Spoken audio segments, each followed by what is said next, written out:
शिकूया AI ची क्रांती. चला करूया MSCIT. आजच नजीकच्या MSCIT केंद्रात आपला प्रवेश निश्चित करा. ते नाहीच. अणुशक्ती मिळवण्यापासून इराण केवळ 2 आठवडे दूर होता. इराणला रोखण्यासाठी अधिक प्रभावी हल्ले करणार डोनाल्ड ट्रम्प यांच्याकडून युद्ध अधिक तीव्र करण्याचे संकेत. मुश्तबा खामेनींना इस्रायलचं डेथ वॉरंट.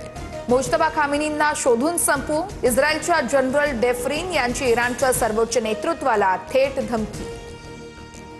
इस्रायलच्या हवाई हल्ल्यामध्ये इराणचे राष्ट्रीय सुरक्षा सल्लागार अली राली राजी यांचा मृत्यू. तर रॉयटर्स वृत्तसंस्थेची अधिकृत माहिती. हत्येच्या निषेधार्थ इराणकडून तेल अव्यूमध्ये क्षेपणास्त्र हल्ले.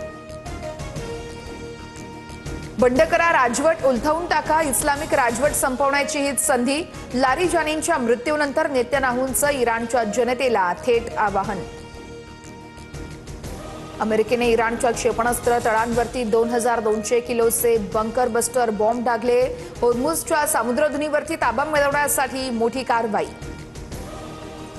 इस्रायलची राजधानी तेल अव्यू सध्या आगीच्या भक्ष्यस्थानी. इराणच्या हल्ल्यानं कारखान्याला भीषण आग. संपूर्ण शहर अंधारात. आम्हाला नाटो देशांच्या मदतीची गरज नाहीये. अमेरिका सर्वात शक्तिशाली देश. नाटो देशांच्या सुरक्षेसाठी अमेरिका शेकडो डॉलर्स खर्च करतं. होर्मुझ सामुद्रधुनीवरून मित्र राष्ट्रांनी नकार दिल्यानंतर ट्रम्प यांचा संताप. होर्मुझमध्ये अडकलेल्या 22 भारतीय जहाजांना सोडण्यासंदर्भात इराणसोबत बोलणी सुरू आहे. परराष्ट्र मंत्रालयाची माहिती. शिवालिक आणि नंदादेवी जहाजं सोडण्यासाठी इराणसोबत कुठलीही डील झाली नसल्याचंही स्पष्ट. आखाती युद्धाचा चटका महाराष्ट्राच्या खानावळींना. ठाण्यामध्ये 60% हॉटेल्स बंद. पुण्यात पोळी भाजी केंद्रांवरील दर दुप्पट. अनेक हॉटेल्समध्ये चुलीवर स्वयंपाक करण्याची वेळ. तर छोट्या टपऱ्या बंद होण्याच्या मार्गावर. व्यावसायिक सिलेंडर अभावी नाशिक मुंबई महामार्गावरील हॉटेल्सना टाळं. 8 दिवसांपासून हॉटेल सिलेंडर मिळत नाहीये, त्यामुळे आता हॉटेल बंद ठेवण्याची वेळ. इगतपुरीतील हॉटेल व्यावसायिकांवरती उपासमारीची वेळ. पुण्यामध्ये लग्न सराईला गॅस टंचाईची झळ. गॅस अभावी केटरर्स हवालदिल. 3 ते 4 हजार व्यावसायिकांपुढे मोठं संकट. अवैध गॅस साठवणुकीप्रकरणी गोंदियामध्ये 85 ठिकाणी धाडी. विशेष तपासणी पथकाकडून 13 घरगुती सिलेंडर जप्त. व्यावसायिक सिलेंडरची विक्री बंद झाल्यानं घरगुती सिलेंडरचा काळा बाजार वाढला. राज्यात आज सलग 7व्या दिवशी घरगुती सिलेंडरसाठी रांगा. धाराशिव, यवतमाळ, सातारामध्ये पहाटेपासून नागरिक रांगेत.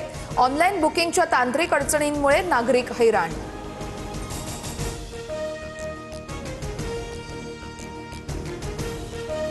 राज्यामध्ये वादळी वाऱ्यासह पावसाची शक्यता. सांगलीसह अक्कलकोटमध्ये गारपिटीमुळे शेतपिकांचं मोठं नुकसान. हवामान विभागाकडून येलो अलर्ट जारी. पुढील 4 दिवस पावसाचा इशारा. मराठवाड्यावरती अवकाळीचं संकट. हिंगोलीमध्ये मध्यरात्री वादळी पाऊस. तर धाराशिवमध्ये गारांचा मारा.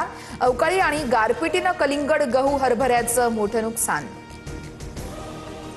90 लाख शेतकऱ्यांच्या खात्यात 2000 रुपये जमा होणार. नमो शेतकरी महासन्मान निधी योजनेचा 8वा हप्ता पुढील आठवड्यात मिळणार. शेतकऱ्यांना मोठा दिलासा. पुण्याच्या मातीत रंगणार कुस्तीचा थरार. आजपासून 68व्या महाराष्ट्र केसरीचा बिगुल वाजणार. उपमुख्यमंत्री सुनेत्रा पवारांच्या हस्ते उद्घाटन होणार. फॉर्च्युनर आणि मानाची गदा मिळवण्यासाठी 800 पैलवान आखाड्यात. शिकूया AI ची क्रांती. चला करूया MSCIT. आजच नजीकच्या MSCIT केंद्रात आपला प्रवेश निश्चित करा.